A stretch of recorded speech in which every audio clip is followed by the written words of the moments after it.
All right, everybody, welcome back. This is the Horn Takes podcast, your very rough around the edges Texas sports talk destination.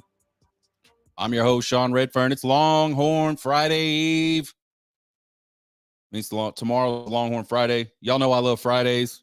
Y'all know I love Longhorn Fridays. Texas better know what's coming. They better know what's coming. We'll talk about that. We'll have Sean's 4 big questions of the game today. We'll do Deep Dive Thursday on this Iowa State Cyclone team. We got another mailbag question.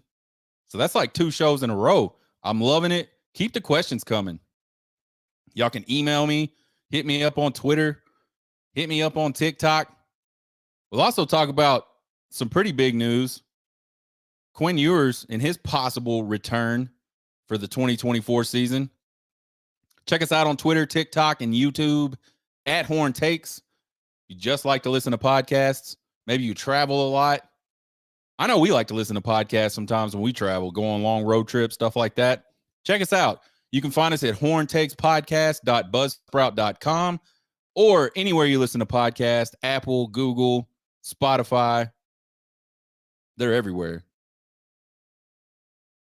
Sean's 4 big questions of the game for this Iowa State game. Will the Texas run game keep on keeping on without Jonathan Brooks? Big bad news for Texas over the weekend. Jonathan Brooks tears his ACL late in the game against TCU. Man, he was the catalyst for this offense. We've been saying it all season. Iowa State has a really stout rushing defense, really stout defense all around, really. We've seen CJ Baxter show some flashes. We've also seen him just kind of look okay. He's been hurt most of the season. I mean, I felt like that guy limped along for 3-4 weeks without even being healthy. Excuse me. Never really understood why he was getting so many carries when you have such a talented running back room. Now you got Jaden Blue, who's a guy I've been talking about since spring. I love his acceleration. I love his top end speed. I love his explosiveness. That dude is in the conversation for fastest guy on the Texas football team. He is one hell of a talented third string running back. So I'm really excited to see him get a bigger role. Early on in the season, he played quite a bit. He had a fumble, I believe, against Baylor, late in the game against Baylor. Kind of got him in the doghouse, I think, probably.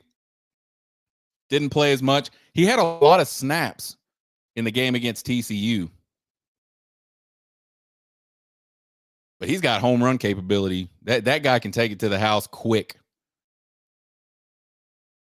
I think this is one of those games where the offensive line, you got to step up. You got to show up.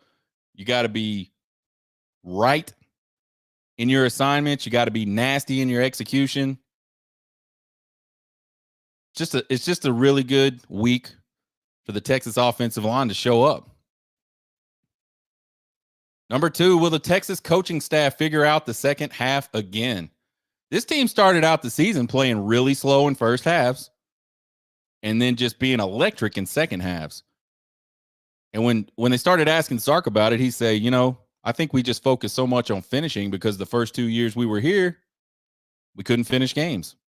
So we'd been focused so much on finishing, we forgot to kind of figure out, we forgot to say there's two halves. You can play the first half too, right? Kind of since around that OU game, though, leading up through that Kansas game, very much second half performances by this Texas team, Texas offense especially. And then the OU game happened, and it was kind of I don't remember the exact split from first to second half from a scoring perspective, but it was pretty similar. It was kind of an even half on both sides for Texas. And I don't know if like something in the universe flipped on its end or what, but now all of a sudden Texas is starting games fast as hell, and they can't finish a game for shit. I think the way you fix this is offensively, you do what works. Man, I'm all about being able to run the football. I'm an ex-offensive lineman. I love to run the football. I remember in high school one time I got in trouble because I was coming off the sideline on another 3 and out where we probably didn't have ourselves in a great position. But keep in mind, folks, this is back in the mid 90s. We ran the ball like 99.99% of the time. So we didn't practice throwing a lot. And if we did throw, it was all off play action. We didn't have very much of a drop back game at all. But we were playing a team that was ranked very highly in the state. And we just could not get first downs, man. And I came off the sideline, and I didn't say it to anybody. I said it under my breath. Why don't we just run the ball? And my offensive coordinator or my offensive line coach heard me and really dug into my ass on the sidelines, which I think is fair. I was questioning the coaches, although I wasn't saying it to any of the coaches. It was interesting because at halftime, he pulled me aside as we were going in the locker room. He said, I wish we'd run the ball more too, but we got to do what the coach asked us to do, and we got to execute it. And I said, yes, sir. And we went right back out. I think we ended up losing that game, but we finally got the offense going a little bit. But do what works offensively. If the passing offense is hot, let's throw the ball in the second half. Let's blow some people out. Let's not cool it off. If we can run the ball down their throat, I'm good with running it every single snap. I just think Sark gets in this mode where he goes, all right, we're going to build this lead, and then we're going to run the clock out. We're going to be one of these old SEC teams. I think they're close to being able to do that consistently, but they aren't able to do that consistently. Not yet. Defensively, just stay away from that soft zone shit. I mean, it's okay to mix it in every once in a while.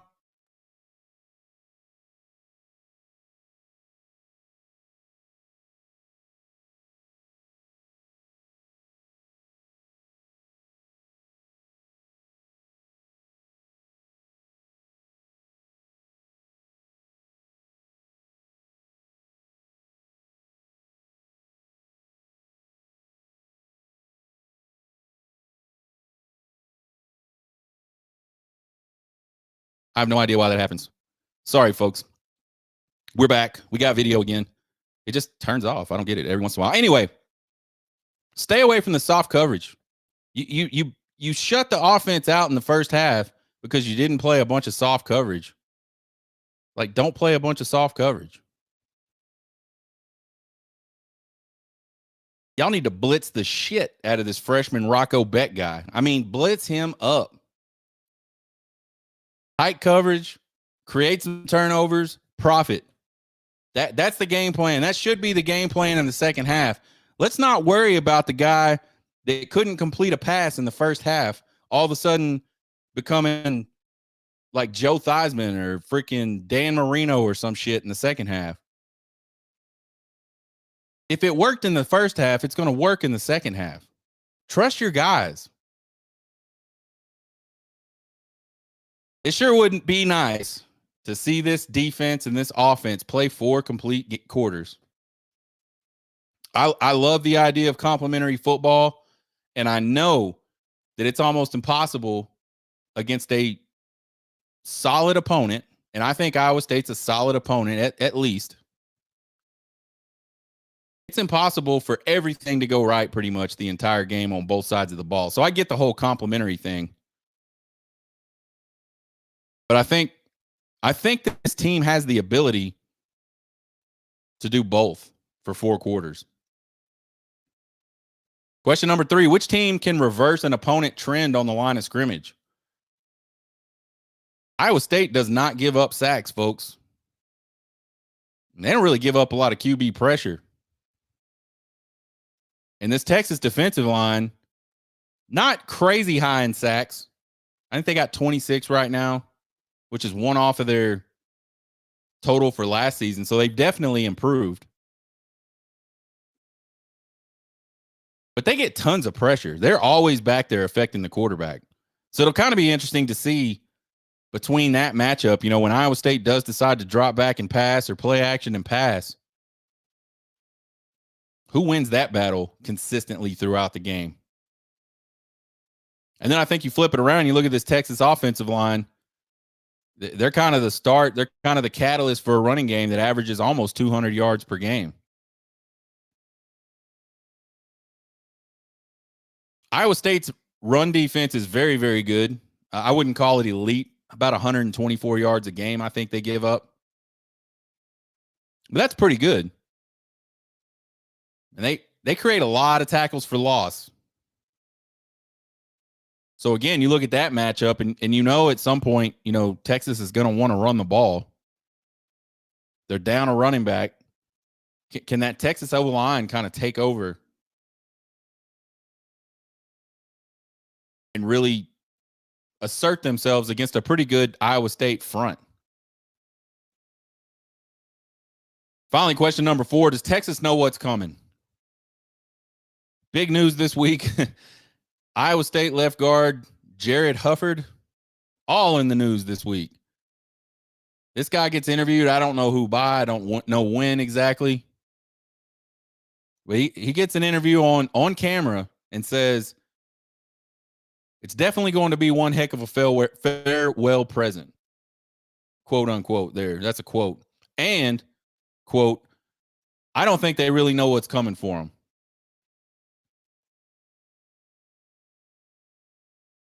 You know, I am not a big believer in this whole bulletin board shit. I don't think it matters.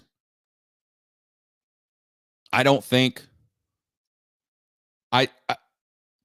it's something to talk about, and I think the fans probably talk about it more than the players talk about it. The players for Texas certainly noticed it because there was a lot of tweeting going on when it very first came out.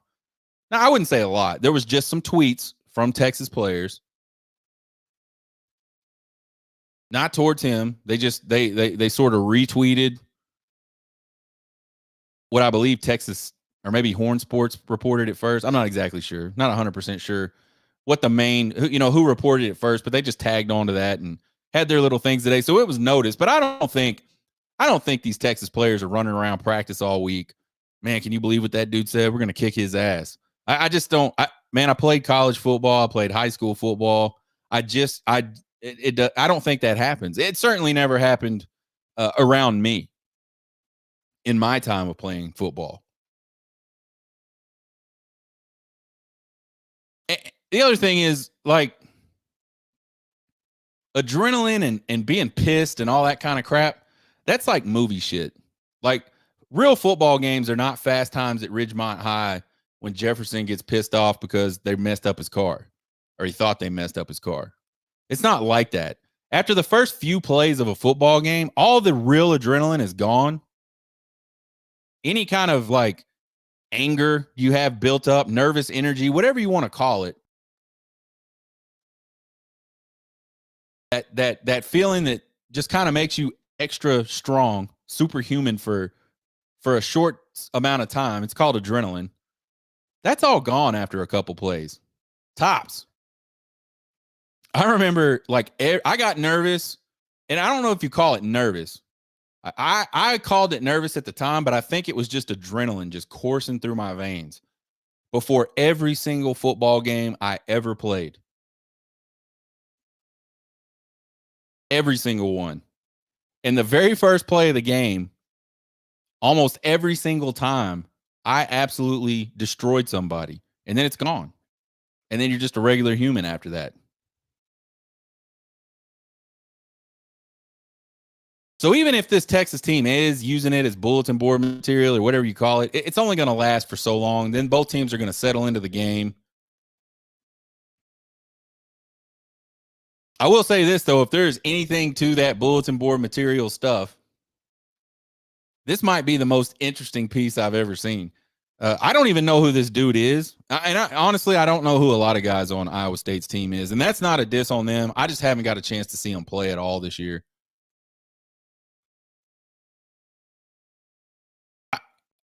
I don't think he's like a great player. He's not like an elite type player. And I think what makes it interesting to me is the fact that this guy, he's a left guard, so he's going to have to line up across the ball from two of the best defensive tackles in the country all throughout this game. And then, by the way, a third one that's not bad at all. And then a fourth one that's pretty fucking good. And then a fifth one that's also really, really good. So there's no breaks for this dude at all. I mean, I think the strength of this Texas football team, especially defensively, is those guys on the interior. Byron Murphy, Tavondre Sweat, Vernon Broughton, Trill Carter. Man, they wreck shop. So I don't know the guy. I'll never know the story behind it. Like, surely he just is. I don't know. It's just funny to me. So, again, back to the question. I wonder if this Texas team shows up and they know what's coming. Deep Dive Thursday. Offensive statistics for both of these teams. Texas rushes the ball at 183 yards per game, and they have a plus 29 offensive rush margin. Iowa State rushing the ball 129 yards per game, and they have a minus 20 offensive rush margin. So that's not good, folks. On the offensive side of this, anytime you got a minus number, what that means is your opponents give up more on average than you average on the season. And if you got a positive number, that means you outgain your opponent's average so far on the season. Passing 275 yards for Texas with a plus 46 offensive passing margin. Iowa State 218 yards a game with a minus 2 offensive passing margin. So again, not good. So far through 2 categories, Texas is dominating this on the offensive side. Scoring, Texas is averaging 33 points a game with a plus 8 offensive scoring margin. Iowa State, 25 points a game with a plus 1 offensive scoring margin. So they finally got into the plus side offensively with the scoring statistic, but they trail Texas in every single major offensive statistic that we track. As you start to get in some of these more sort of obscure types of statistics that we track, this is where Iowa State gets back in. It's kind of like they do some of the little things right. So sacks allowed, Texas allowed 18 sacks so far this season. Iowa State only 9. That's pretty good. I mean, they've played 10 games. They've given up less than 1 sack a game. Now, that could be a lot due to their style of play. I don't know. What I remember about Iowa State is they like to run. They like to bring in big tight ends. They like to run play action. Lots of QB movement, like he's rolling out after fake handoffs and things like that on the play action plays. So maybe they get him away from pressure enough that they just don't give up a ton of sacks. Or maybe they're just damn good at pass blocking. We'll find out on Saturday night. Tackles for loss. Texas has allowed 51 tackles for loss this season. Iowa State, 50. So not a huge advantage, but an advantage there. Turnovers lost. Texas has 13 lost turnovers this season. Iowa State only 8. Again, less than 1 per game. That's really good.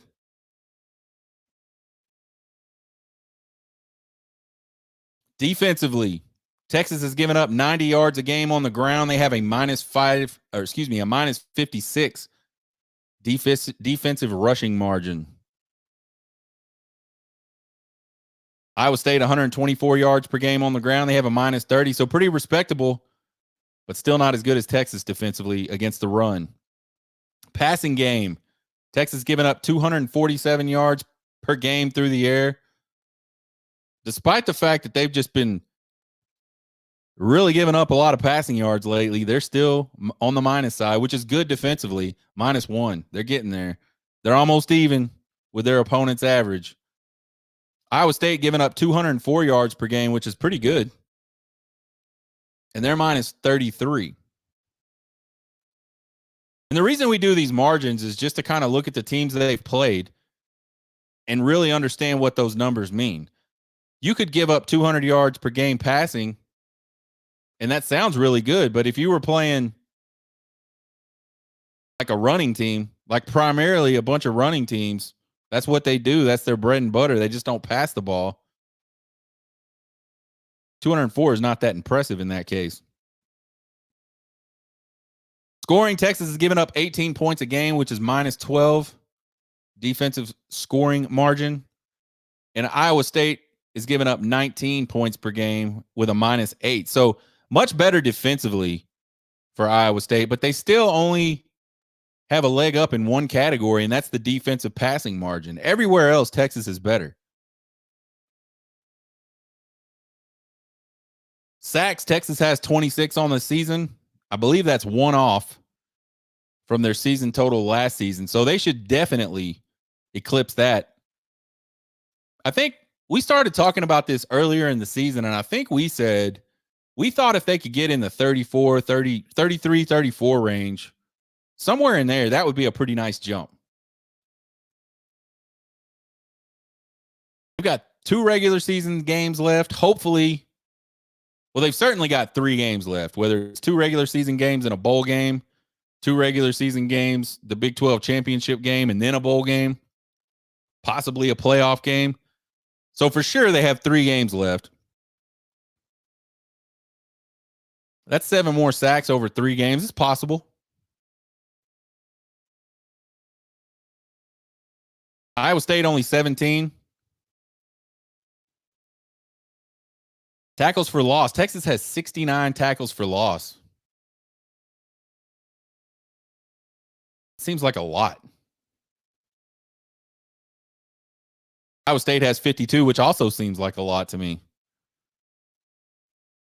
Turnovers gained. Texas has taken the ball away 17 times. They have a +4 turnover margin. Iowa State's taken the ball 17 times as well. They have a +9 because they just don't give it up, folks. Strength of schedule. Texas is a tick higher, 76.1 on Sagarin's rating. Iowa State 74.1, which actually in Sagarin's ratings, that's a lot more than a tick. Opponent strength of schedule for Texas is good for 40th in the country. And Iowa State's good for 58th in the country. So again, Texas has one of the toughest strength of schedules in the country, and their opponents' strength of schedules, I believe, have been better than anybody that they've played this season. Final thoughts on the statistical front. Man, these statistics heavily favor Texas in this game.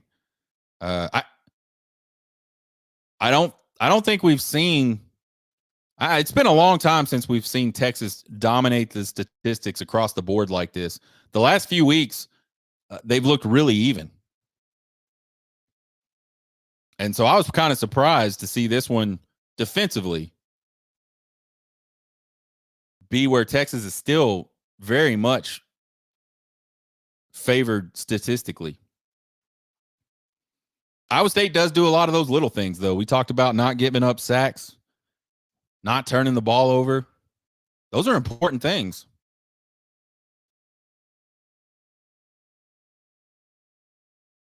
Having a good turnover margin.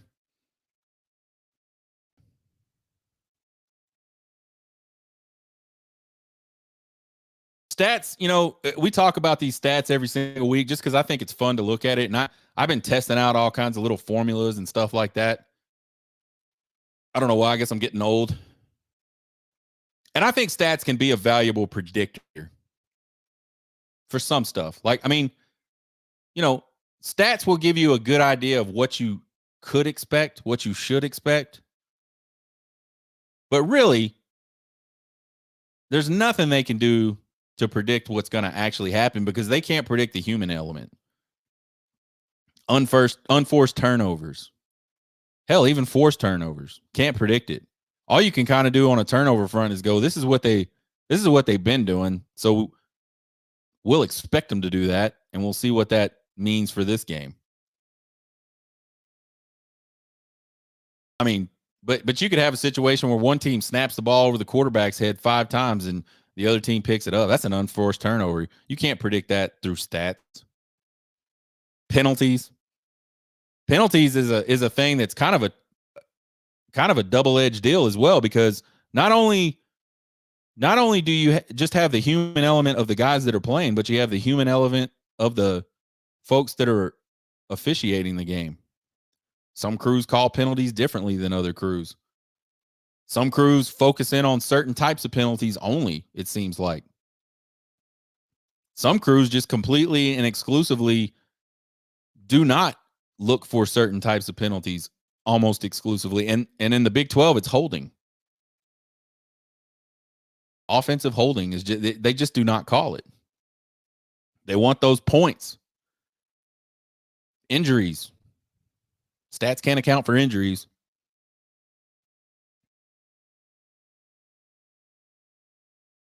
So it's really cool to look at all these stats. It's really awesome that Texas has a huge advantage when you look at these stats. But ultimately, these stats probably are only good to give us an indicator of what to expect. They're obviously not going to affect the outcome of this particular game.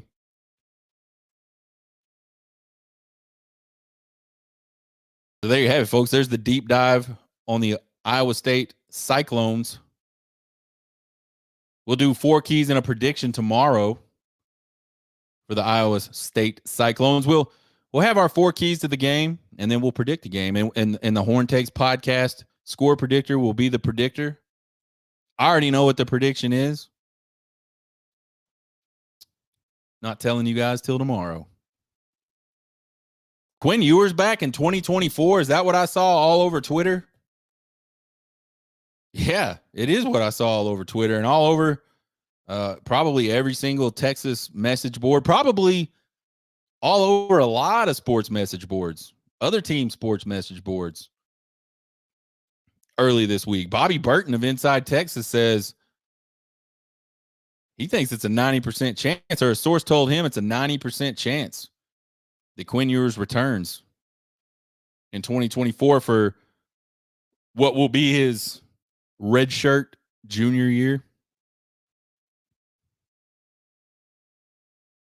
Lots of people thought Quinn Ewers coming into this season had a really good shot at the first round.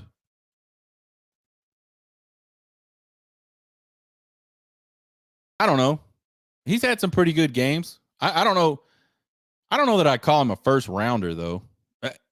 And I'm by no means like I'm not a quarterback, draft analyst. I just think there's a lot of things that Quinn Ewers could definitely improve upon. I mean, I think he's a really good college quarterback, but I don't see like pro quarterback when he drops back. I don't see that type of precision in really almost anything. I see a big arm. I see a guy that can make any throw. But I see a guy that can get inaccurate sometimes. I see a guy that can still let his mechanics slip a little bit sometimes. I saw a guy in the Oklahoma game that is still prone to making a bad decision.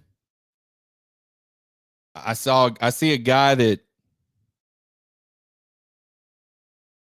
it can be inaccurate in the intermediate routes, the gimmies.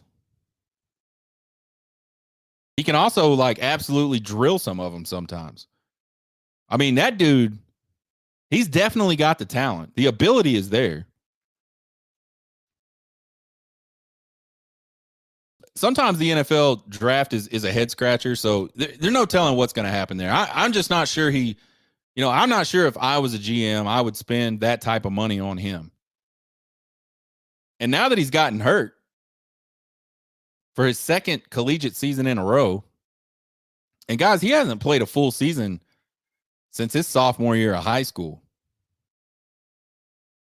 So there's like a pattern for Quinn Ewers and fair or not, there's a pattern there of Quinn Ewers being a guy that can't stay healthy. And when you're talking about first round money, if you're going to draft a quarterback in the first round, you're typically either handing the reins to him that season or you're grooming him to hand him the reins in the next 1 or 2 seasons. And I don't know that you put the franchise in the hands of a guy that can't stay healthy. And that's what the NFL quarterback position is. It's the keeper of the franchise. Quarterback play dominates the NFL. The good teams have good quarterbacks. The bad teams have not good quarterbacks.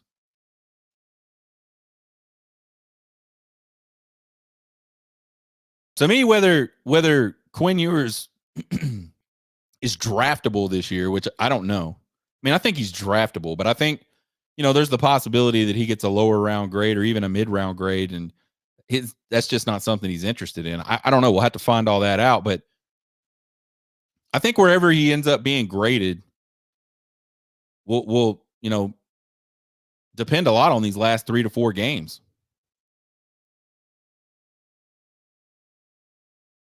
I mean, I think if Quinn Ewers goes out and drops freaking 500 yards per game the next 3 or 4 games, wins the Big 12 championship game,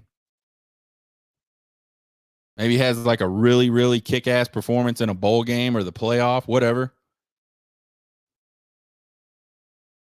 That might get GMs past the fact that he struggled a little bit early season and then he got hurt.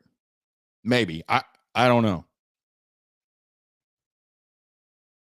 To me, this whole Quinn Ewers sort of season has looked a whole lot like Tanner Witt from the Texas baseball team. Tanner Witt as a freshman was nails off the mound. Big kid, live fastball, great breaking stuff.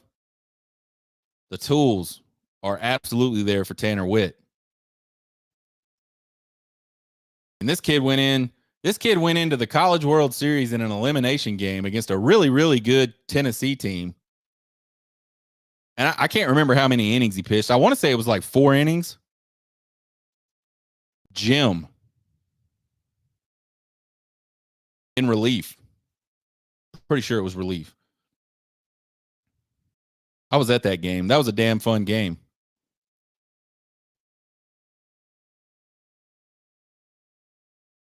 But then he gets hurt early in his sophomore year. And everybody, all these Texas fans, man, and he came back. He came back at the end of last season, this spring. And he pitched a few games. He pitched in the NCAA tournament a couple times. He didn't look terrible, but didn't look real great either. Certainly wasn't the guy that we were used to seeing. But all these people, all these Texas fans just were like, yeah, Tanner Witt's gone. He's going to be a first-round draft pick. And I'm like, man, I don't know about that, man. I think, and you can go back and check. I talked about it on this show. You can go to YouTube, find the bullpen playlist. It's all in there. I don't know about Tanner Witt, man. There's lots of talented guys, and there's lots of talented guys that don't have a history of Tommy John. There's lots of talented guys that have pitched a lot and done it more over time. And just same thing with Quinn Ewers. He just hasn't played a lot. So are you going to stake first and second round money on a guy that, has never finished, never played a complete season at the collegiate level? And even, he skipped his senior year of high school. He just has not played a lot of football. I think that's kind of the paradox with Quinn Ewers is like, he hasn't played a lot, but man, when he is on, it is really fucking good. I mean, he was off against TCU early on in that game. He still threw for 307 yards. So I don't know. We'll see what happens. If Quinn Ewers comes back in 2024, to me, this would be as big as a comeback from a quarterback position as it would have been if Vince Young came back in 2006 for the program. If Vince Young comes back in 2006, they are the absolute favorite to win a back-to-back national championship.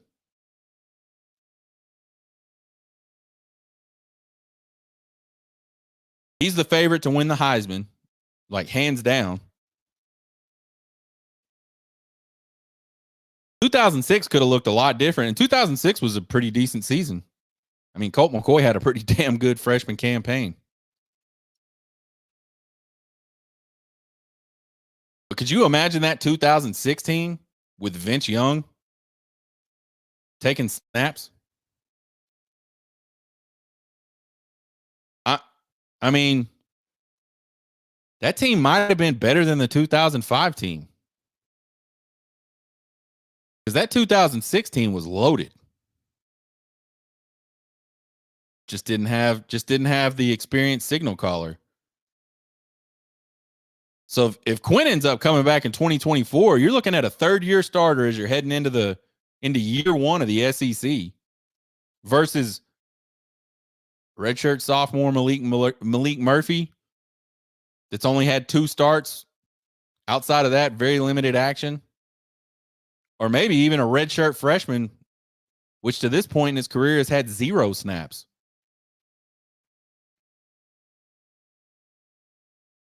I mean, just think about how big of a difference that would be for Texas offensively. And I'm not saying Malik Murphy couldn't come in there and do well. We don't know about Arch Manning at this point. I'm not saying those guys couldn't do well. But there's like a debate going on Twitter about, oh man, Arch Manning what if Arch Manning leaves? Well, guys, if Arch Manning leaves and you get your third-year starter back, and that's what pushes Arch Manning over the edge to transfer out, I think you take that any day of the week. I don't even know why that's a discussion. You go ask any football coach on the planet. Ask him if you were going into a season and you could have your third-year starting quarterback as your quarterback, or you could have a really, really talented redshirt freshman that's never taken a snap. Ask them which one they're going to pick. Not a single one of them is going to say, oh, give me that redshirt freshman over my 3-year starter. I mean, unless their 3-year starter is absolute shit. That's not the situation we're talking about. I mean, I don't think Arch Manning's going anywhere regardless. I think if there's any fallout from Quinn Ewers coming back for next season, it's Malik Murphy. And again, I don't even know. I'm not even sure that'll happen.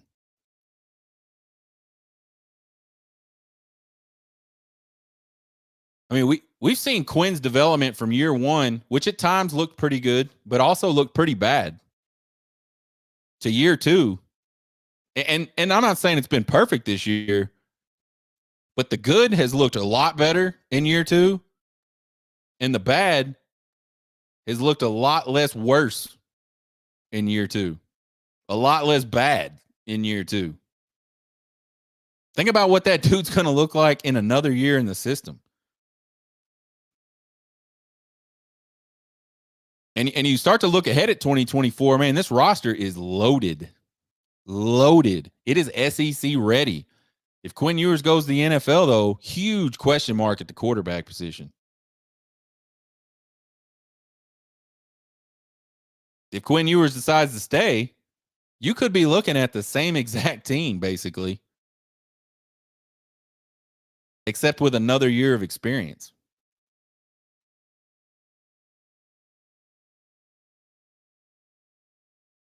I think all those guys that are all on the Arch Manning jockstrap, they just ain't got no sense, man. They don't understand how having an experienced quarterback, like how huge that is in football. I know I sound like a campaign manager or something. Bring Ewers back or whatever. But ultimately, that guy has to do what's best for him, what he thinks is best for his future. But man, sure would be nice we could get Quinn Ewers back for 2024. 90% is pretty damn high, right? I mean, I don't know where that number came from. I mean, 90% at this point in the season almost sounds like I've made up my mind. Like, regardless. And maybe that's not what it is. Maybe that 10% is if I'm a first round draft pick, see ya. And at that point, I wouldn't blame anybody. I still think he could come back and get better, but then you also run the risk of, injury or, just not having a great season for whatever reason, mess up your draft stock. So I get it. But I think you're going to start to see where, a few years ago, you would have saw these kids that get any sort of draft grade. They're going to the NFL. They're getting the money. Now that NIL's around, that's kind of changed the game up. Got another mailbag question. How long do you think Steve Sarkisian stays at Texas, and do you think he ever jumps to the NFL? Man, I got to be honest. I don't think you can ever say never about something like that. But one thing that I do find really interesting about Steve Sarkisian is he always talks about how much he loves college football. He loves the pageantry. He loves the tradition. A lot of the same stuff I love about college football. He never mentions anything about the NFL, and none of that stuff exists in the NFL. The NFL is so much a business. It's almost college football is like an experience. That's why we like to go to games. That's why we wanted to go to Alabama. We wanted to experience that. The game is huge, obviously, and winning the game is important. You want to do that. But I think as long as Texas would have played a close game in Alabama, we would have been content. We would have had, as long as the experience was good, which it absolutely was. So Steve Sarkisian loves college football. He's got one of the best jobs in college football. I think as long as he's successful at Texas, I think that guy could stay at Texas forever, man. I don't know. I mean, maybe at some point that itch to go do something different, maybe after like 10, 11, 12 national championships, he'll decide that he wants to go on and try to win some Super Bowls. I don't know. I don't think so, though, man. I think he's a college guy. Join us tomorrow on Prediction Friday. We'll have Trace Otra Games Week 12. See if we can continue that really good run we got going on. We'll have 4 keys and a prediction for the Iowa State game. Check out the podcast anywhere you listen to podcasts. You can find us on Twitter, TikTok, and YouTube at Horn Takes. Follow and subscribe, folks. It won't cost you guys anything, and I sure would appreciate the support. You can email me at horntakespodcast@gmail.com with all your questions, comments, concerns, and criticisms. You guys have a good Longhorn Friday Eve. Get hooked.